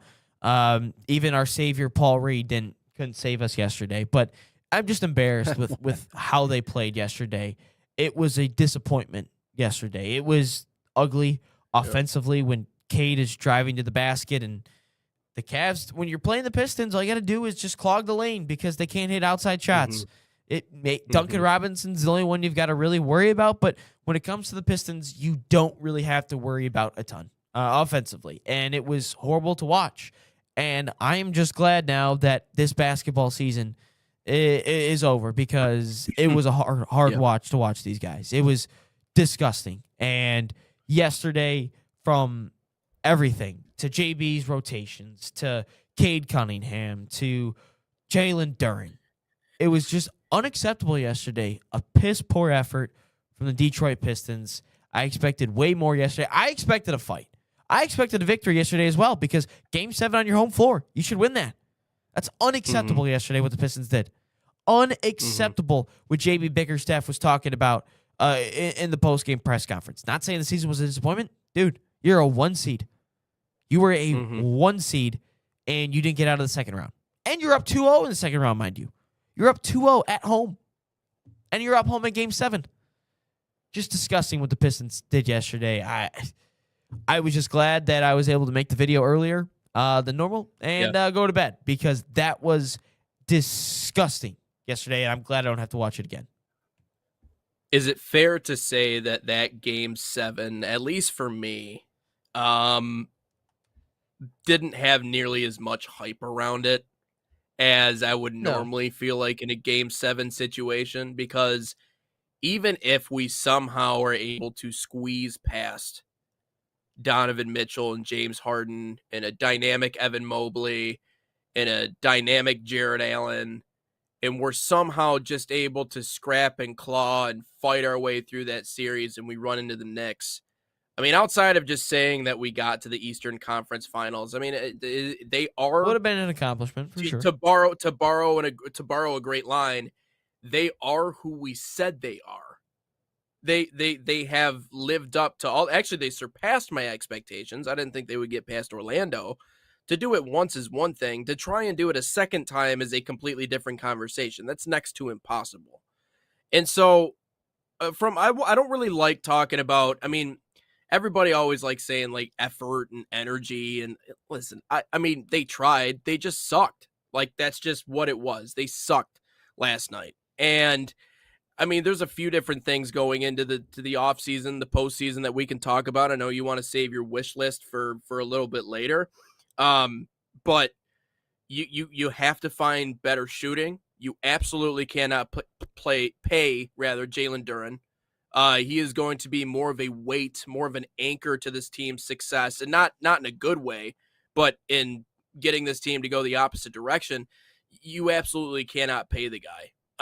You have to deepen your floor spacing and your perimeter shooting. Listen, I love the Danis Jenkins story.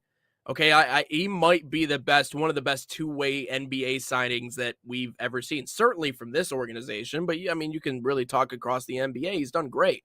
But Danis Jenkins is not going to get you over the hump. Danis Jenkins is not a reliable number 2 option behind your superstar in Cade Cunningham. He's just not. And I have a lot of love for Tobias Harris and Duncan Robinson, but what the Cavs are is what the Pistons need to be to get to that point. You have your star, that's Donovan Mitchell. Donovan Mitchell is the centerpiece of this Cavs. Anything that they do, really Donovan Mitchell is the face, the CEO, right? And every good team needs their CEO. it is Cade for the Pistons. It's Donovan Mitchell for the Cavs. And what we saw in his Kobe-like numbers that he put up yesterday, what did they do?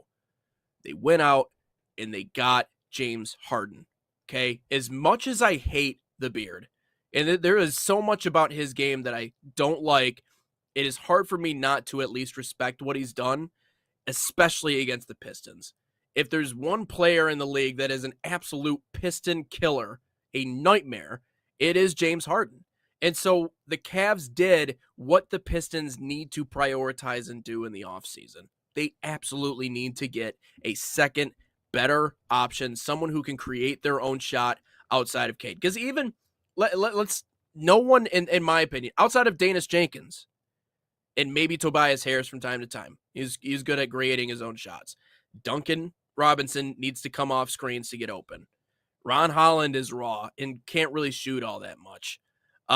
We got a couple of guys in Jalen Duren and Asar Thompson that are probably setting picks, and outside of that, they're not going to shoot very much unless it is that they're dunking it. But you get into the postseason, and again, what happens? You go up against teams like the Cavs who can actually man the paint exceptionally well. It would have only gotten harder against New York at the same exact time. There are holes, there are flaws, and even yesterday going into that Game 7, I wasn't even necessarily all that excited. I was like, okay, well, I mean, if we squeeze past, hey, good luck against New York. Good luck. We're going to need it. So, you're talking Jalen Duren trying to guard Karl Anthony Towns. Yeah, we'll see about that one. So, well, they were awful last year against the Knicks. They were pretty good last year against the Knicks. So that's why I wasn't truly. I thought that if we were to get through to the Cavs, I mean, I think there was a good chance that we could have won the series. To be honest with you, I based off last year and what we've done against them this year, I think that there was a good chance that we could have won. And based off how pissed off the Pistons get when they play the Knicks, to be honest, I thought if we got past the Cavs, I think they would have made the NBA Finals. I don't think we would have won, but I think we would have gotten past the Knicks because of everything that happened last year in this year and how well we played against them. I mean, we were in every single game last year against the Knicks. We should have won at least one more game. THJ gets fouled in the corner. That wasn't called. I mean, even at home, I think we lost by 3 in the final game. And then game 1, we should have won, but we didn't. I think personally, I think we would have taken care of the Knicks this past year or this year if we got there. But if I'm looking at the East overall, I think this was another missed opportunity from the Pistons. I said that when the Celtics went out, I said this is probably the best chance the Pistons will ever have of making an NBA Finals. This is probably the best chance because you took out the big bad Boston Celtics. The Sixers did. Mm-hmm. The Sixers took out the big bad Boston Celtics, which is funny in my personal opinion. I think that was kind of funny.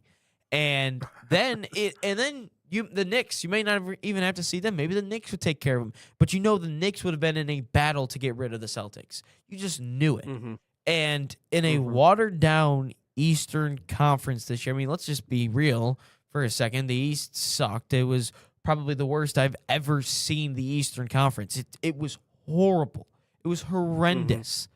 And obviously the Pacers who made the NBA Finals, Tyrese Haliburton died. So there's no true superstars in the East.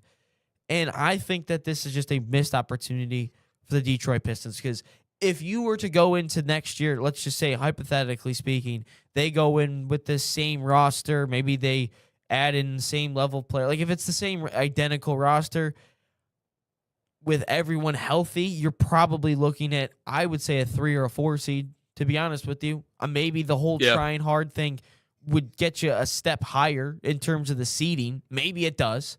But I don't think you can come into next season, the next NBA season, with the same roster. I really hope, and maybe that's a little bit of a blessing in disguise, of maybe we were just so bad in the playoffs in our first true year of being in the playoffs. Like last year, I was just having fun. I didn't expect the Pistons to get there. They got there. They made it interesting with the Knicks. They won a couple of games. I thought that was fun. I thought personally coming into this year, the Pistons would be a 4 or a 3 seed, a 3 or a 4, one of the two.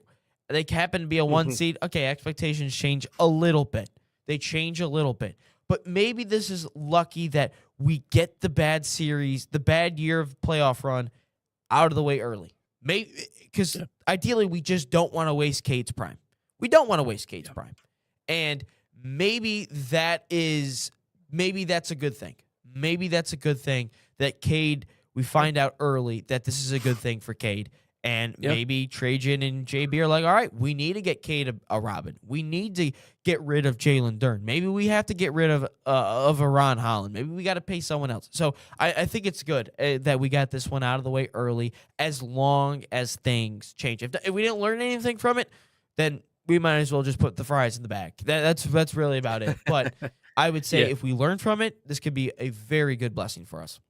Getting to the doorstep, I think, has value. I think you're right. I think it has value. I think getting one game away from getting back to the Eastern Conference Finals is ultimately going to be a good thing. But you're right. They can't come into next year with the same exact grouping of players. It's funny. I actually I tried to do you know what the definition of insanity is on this show? But I said the definition of ignorance. I actually got it wrong the first time around. But the definition of insanity would be running this roster back, this lineup back completely, because I know what everyone knows what they did during the regular season. Everyone saw what they were able to accomplish in going wire to wire. But as Pistons fans, and especially those like my partner who, maybe are not, although I think you have a pretty good understanding of this, but I think a lot of people don't. The mountain of a difference between what it means to be good in the regular season and what it means in the postseason. We are continuing to learn more and more about just how much or what that means when we watched what happened to the Pistons in the playoffs. It is at no point, I felt like they were the dogs against Cleveland. I felt like they were underdogs in a lot of scenarios in terms of just across the line, and you're looking at both teams and rosters and who's who.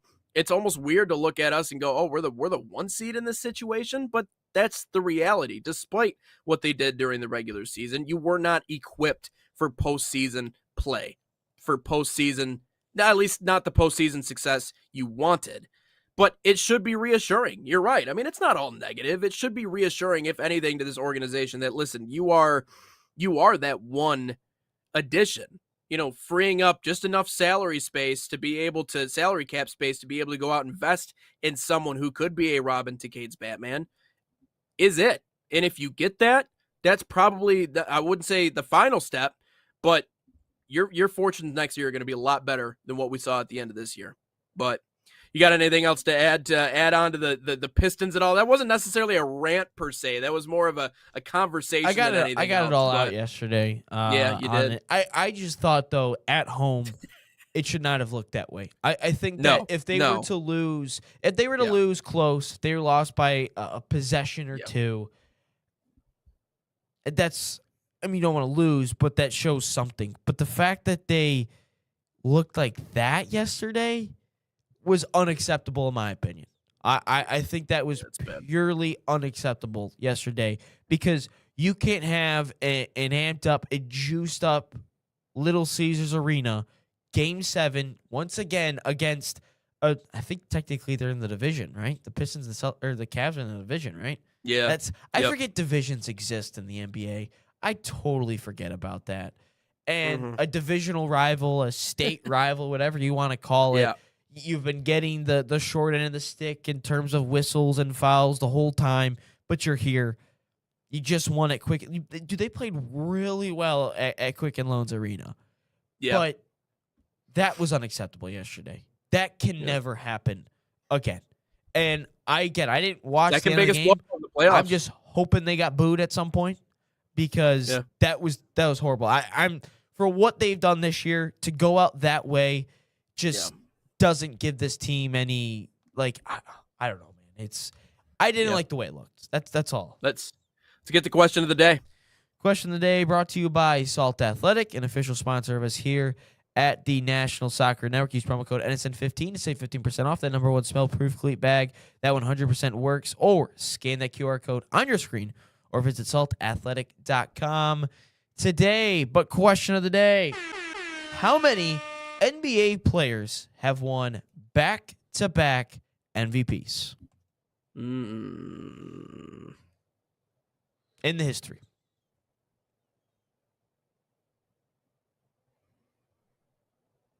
Seven? No. More or less? More. Oh, there was booze. Thank you, Kevin. I appreciate you. 10. It'd be 14. Really? 14. Let's see here. LeBron, Curry, KD, Tim Duncan, Wilt, Bill Russell. I mean, that would make sense because he's Yeah. like the only one that was actually playing the game of basketball. Obviously, SGA. Kobe did not. All Fun right. fact: SGA has more MVPs than Kobe Bryant right now. So that one's kind of a fun. I should have said that one. Who has more MVPs right now? SGA or Kobe Bryant? I thought that would have been funny. Giannis, Jokic, Okay. Steve Nash. Fun fact: Mm. Michael Jordan, Magic, Bird. He's actually won 3 consecutive. He's the only one, or he's one of 3 that have won 3 consecutive. And Kareem did it twice. So there you go. Fun fact for All right. for the day. Schrock comes in with a nice lousy answer of 4. Good job, Schrock. That's at least you tried, Schrock. I appreciate you well, for trying. I mean, if you've only been paying attention since, let's say, 2007, you would have 1, 2, 3, 4, 5. So I was even going as far back as to say the 2000s in Well, general. you still gotta think Magic, Bird, MJ. You're right. Wilt. You're right. Since the turn of the century, you have 7. Albeit, I will say the Steve Nash one is always marred with controversy, because you go back to obviously 05 or 6. 06. They say they were legitimately earned, but you had also LeBron, who was averaging 34 a game. You had Kobe, who that season again was averaging 35.4 with 5.3 rebounds. Yeah, I and don't know how that's 4.5 not assists. MVP. Oh my goodness. And he doesn't get MVP. But then you also had Dirk in there as well. I think Dirk had was I forgot that we were 26 both on and the a same half, team. 9 rebounds, 2.5 assists. I mean, yeah, so probably I would guess that 2006 single-handedly had to be the hardest year to assess exactly who the MVP is. Now, Nash's stats, 18, nearly 19 points a game, over 10 assists, 4.2 rebounds. I mean, that's a good season, but is that a MVP caliber season? I certainly wouldn't think so, but yeah, 7 since the turn of the century, 4 is not correct. Yeah. I mean, I'd probably say MJ is probably the best back-to-back, but yeah. So, no, that's 14 of them. That's crazy. That's pretty impressive. And I do really respect the skill set of SGA. Like I said, I know that obviously the flopping and all that is ridiculous, but I don't know, man. I think he's just we'll see. We'll see how it plays out in the Western Conference Finals. Yeah. But, I still think the Thunder will get through. I think the Thunder are going to win back-to-back championships, and then they're going to pick up Yaxel Lenneborg with the 12th pick of the NBA draft. So, if Steve Nash doesn't count, that means I am 9 off, and that is even better. Yes, Truck. That is. I love the positive thinking there. I like the glass half full. Unlike your friend here, Nate, who's a glass half empty type of guy. Yep. Sometimes, not all times. So there has been Fabian also adds in Mo Salah, Lewandowski. It's an SKI, by the way, Fabian. Get your Polish last names correct. What are we doing? Alves, Griezmann, and a few others I can't remember should be in the MLS. MLS will have some good players. I would agree. I think with them. I also think the MLS. He mentions ESPN giving them more coverage. I think that with the World Cup, I really hope that the MLS can get some more eyeballs on it. The USL 2, the USL Championship 2, 1, USLW, Super League, whatever. I think that you will start to see some more eyeballs on the game. And I almost want to, I'm so ready for the World Cup, Nate, because I just want to see I just want to see personally, not the games or anything. I don't care about any of that, which we will probably have to talk about the World Cup ticket prices tomorrow, as they're plummeting and everyone else. Which, by the way, The Pistons game, the cheapest ticket was like $400 yesterday, but no one's complaining about that. But, which, by the way, I like Jason, the I Hate Soccer podcast, because he always talks about like the American expensive ticket prices. He always goes, but the World Cup tickets are just so expensive. I find that one kind of funny. But I am just ready, Nate, for the cultural impact, if it's going to happen or if it's not, on the game of soccer. That's what I'm when you don't have a dog in the fight of the world, or when you don't have a dog that's actually going to be good, that's what I'm looking for. Is I want to see what the cultural impact this will have on the game of soccer in our country, whether that's fans, whether that's people tuning in, week in, week out. Will the MLS teams get more fans, or will it be more Premier League fans or La Liga fans? And if more people will get to play the game, and obviously that one will be way different because I feel like we're still feeling the effects of 1994, despite it being 30 years ago. But I am really excited for the cultural impact that it could have on the U.S. I mean, teams and clubs are going to benefit in terms of the impact, though. And I mean, we talked to Tyler about this. I think he has a great perspective on it, and I think that he was really honest in the way that he answered the question, and saying that the U.S. men's national team needs to do well to captivate the soccer fans. Tyler Terrence, that is, they have to do well. I understand that they're creating these designated zones for kids to play soccer, and there's going to be the viewing experience, and it's going to introduce a lot of younger kids to the sport early, and hopefully that leads to more participation. But I hark back to the Olympics and watching not only what the U.S. men's national team obviously was able to do in beating Canada, but also the women's national team and what they did the night previous. And I have someone that I work with closely during my day job at the Whitecaps who has a daughter that is now getting involved in hockey, and almost immediately after they won that gold medal, was like, I have a lot of interest. I want to play this sport. This is awesome. This is cool. Because the image, them pictured with their gold medals, the moment, all those things, it plays into it. And again, it is such a far cry to think that the U.S. would even get close. But if they can just somehow find a way, some way, like Tyler Terrence was saying, to create that situation where you have a week and a half where the U.S. men's national team is alive, that might just be enough to get them to a point to where, okay, 94, it was introduced to us. 2026, this is where we turn the corner, right? I know everybody was a little premature on talking about golden generation of soccer, but this is where we could start to maybe, start to shine it a little bit, if you will, and make it better than what it is. So. Interesting point from Kevin. I always have thoughts on growth of the beautiful game in the U.S. Schrock, I hope the World Cup will be easy to watch. I'm looking forward to it. I don't know what he means by easy to watch. Does it mean like streaming and stuff? I think all the games probably, are on, I would guess. Oh, look at Schrock read my mind. What network has the coverage contract of the World Cup? Fox. It is indeed Fox. That's where all the games. That's been the last 3 World Cups now have all been on Fox. It used to be on ESPN, but now it's on Fox.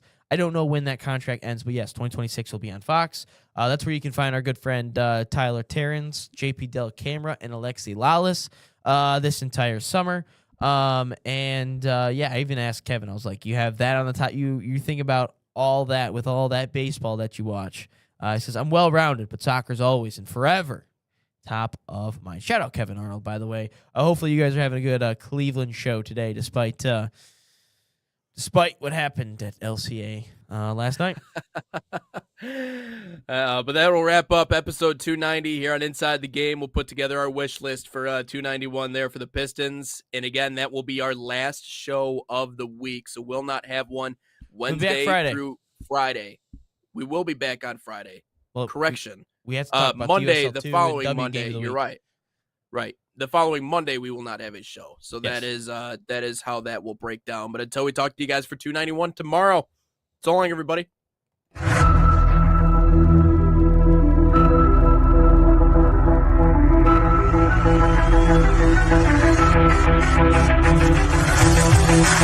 Thank you.